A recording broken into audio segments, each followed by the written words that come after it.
How to change your birthday on Roblox.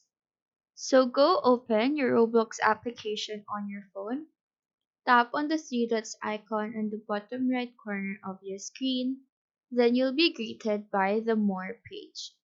In here, go look for Settings and tap on it.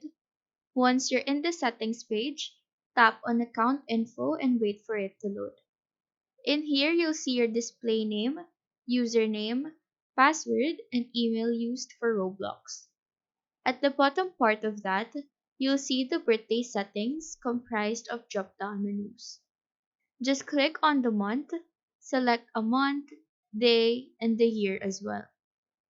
Then go back to the More page, look for and select Help. On the search bar, type in Contact Us, then click on it when it appears. Then look for the highlighted support form and tap on that.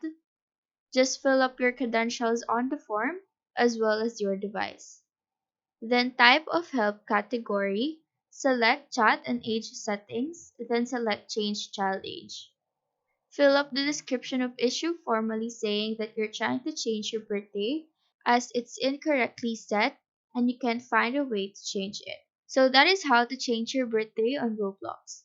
Do let us know if this video helped you out, and if you have any questions, feel free to drop them down below. Thank you for watching and have a nice day.